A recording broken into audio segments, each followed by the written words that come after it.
नमस्कार दोस्तों।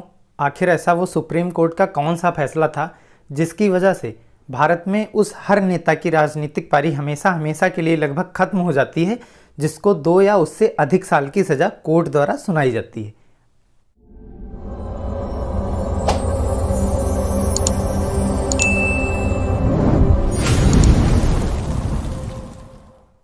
अभी हाल ही में इसी के शिकार हुए हैं उत्तर प्रदेश राज्य के समाजवादी पार्टी के नेता आजम खान। इससे पहले बिहार के पूर्व सीएम लालू यादव तथा जयललिता जैसे दिग्गज लीडर्स भी इसके शिकार हो चुके हैं। दोस्तों, कोई व्यक्ति भारत में चुनाव की प्रक्रिया को अगर ढंग से समझना चाहता है तो उसे आरपीए 1951 मतलब जन प्रतिनिधित्व अधिनियम 1951 का अध्ययन करना चाहिए। उसी में चुनाव से संबंधित सभी प्रक्रियाओं का उल्लेख मिलता है।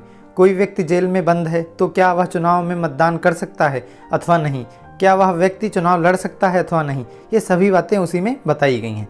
लेकिन इस वीडियो में सिर्फ आज ये डिस्कस किया जाएगा कि सजा प्राप्त व्यक्ति कोर्ट द्वारा कैसे भारत में राजनीतिक रूप से अक्षम हो जाता है किसी सदन का सदस्य बनने हेतु। दोस्तों, अगर आप कहेंगे कि आरपीए 1951 पर एक पूरा सेपरेट वीडियो बनाया जाए अगर कमेंट बॉक्स में उसके लिए, तो मैं उस पर भी एक पूरा वीडियो बनाने की कोशिश अवश्य करूँगा। न्यायालय द्वारा सजा पाया हुआ कोई व्यक्ति भारत में एमपी या एमएलए हो सकता है या इनका चुनाव लड़ सकता है अथवा नहीं, तो इसका जिक्र आरपीए की धारा 8 क्लॉज 3 तथा आरपीए की धारा 8 क्लॉज 4 में किया गया है।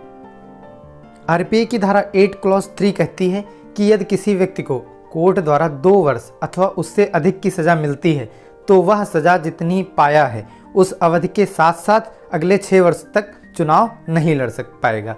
मान लीजिए किसी व्यक्ति को 2 साल की सजा मिली है तो 2 + 6 ईयर और मतलब कि 8 ईयर तक वह चुनाव नहीं लड़ पाएगा।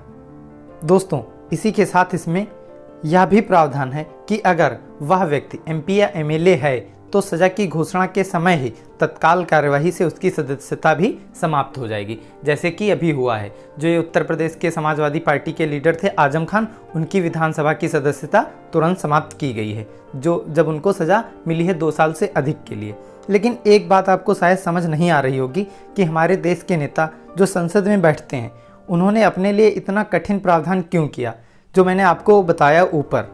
तो इसका जवाब आपको आरपीए की धारा 8 क्लॉज 4 से मिलेगा कि इतना अच्छा नियम बना के उसमें आगे कैसे खेल किया गया है हमारे नेताओं द्वारा। दोस्तों, आरपीए की धारा 8 क्लॉज 4 के अनुसार यदि कोई व्यक्ति जो आरपीए की धारा 8 क्लॉज 3 के अनुसार अपनी सदस्यता गंवा बैठा है तो वह अगर 3 महीने मतलब 90 दिनों के भीतर उसी सजा के विरुद्ध अपील कर देता है कोर्ट में और उसकी अपील एक्सेप्ट भी हो जाती है कोर्ट द्वारा, तो उस पर आरपीए की धारा 8 क्लॉज 3 लागू नहीं होगी। मतलब कि अगर कोई व्यक्ति 2 साल से ऊपर की सजा पाया है तो उसकी सदस्यता भी समाप्त नहीं होगी और वह चुनाव भी लड़ सकता है। ऐसा इस आरपीए की धारा 8 क्लॉज 4 में प्रावधान था।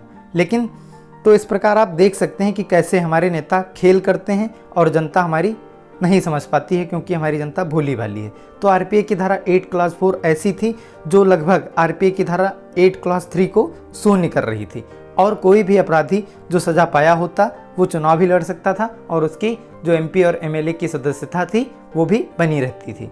लेकिन दोस्तों, उसके बाद 2013 में कहानी में एक नया ट्विस्ट आता है और एक संस्था है प्रहरी। उसने 2013 में सुप्रीम कोर्ट में एक पीआईएल दायर की और कोर्ट से कहा कि जो आरपीए की धारा 8 क्लॉज 4 है वो रद्द होनी चाहिए। क्यों? क्योंकि वह हमारे जो संविधान है उसके खिलाफ है, लोकतंत्र के खिलाफ है। उसके पीछे कई सारे तर्क भी इस संस्था द्वारा दिए गए थे। जैसे इसमें बताया गया कि इससे राजनीति के अपराधीकरण को बढ़ावा मिलता है और जो अपराधी हैं वो लगातार राजनीति में एक्टिव रहते हैं, जिससे क्या होता है, लोकतंत्र भी खतरे में पड़ जाता है। और जो लोकतंत्र है वो हमारे संविधान का आधारभूत ढांचा है। और इसके साथ में उन्होंने कहा कि इससे स्वतंत्र और निष्पक्ष चुनाव भी नहीं हो पाते हैं, क्योंकि जब अपराधी लोग चुनाव प्रक्रिया में आते हैं तो इससे जो चुनाव की निष्पक्षता है या जो स्वतंत्र चुनाव है वो भी कहीं ना कहीं प्रभावित होते हैं। और इसी के साथ में जो ये संस्था थी प्रहरी, उसने एक बहुत ठोस तर्क दिया था कि इससे law breakers become law makers हो जाते हैं। मतलब कि जो कानून को तोड़ते हैं वही संसद में बैठकर अपराधी कानून बनाने भी लगते हैं। तो सुप्रीम कोर्ट ने इस प्रहरी संस्था के तर्कों को सही माना और आरपीए की जो धारा 8 क्लॉज 4 थी उसको रद्द कर दिया था। लेकिन पता है उस समय भी सारी पार्टियां लगभग एक मत थीं कि जो ये सुप्रीम कोर्ट का निर्णय है इसको संसद द्वारा बदल दिया जाए। लेकिन हुआ क्या, उस समय संसद के सदन नहीं चल रहे थे। धीरे धीरे यह बात मीडिया द्वारा जनता में फैल रही थी।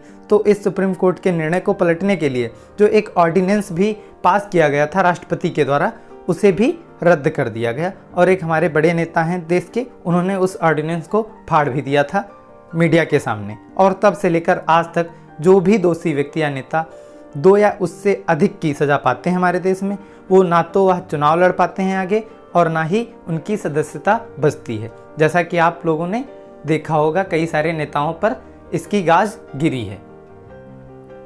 दोस्तों, वैसे आपको वीडियो कैसा लगा है आप ये भी बताइएगा।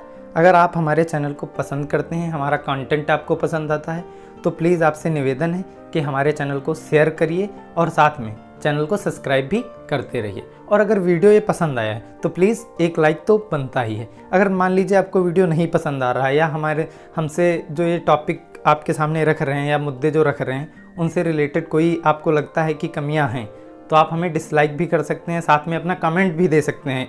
हम उसको एज ए रिव्यू की तरह मानेंगे और उसमें या आने वाले टॉपिक्स में बदलाव करने की कोशिश करेंगे, उसे और अच्छा बनाने की कोशिश करेंगे। मिलते हैं किसी नेक्स्ट वैल्यूएबल टॉपिक के साथ। जय हिंद, जय भारत। बहुत बहुत धन्यवाद।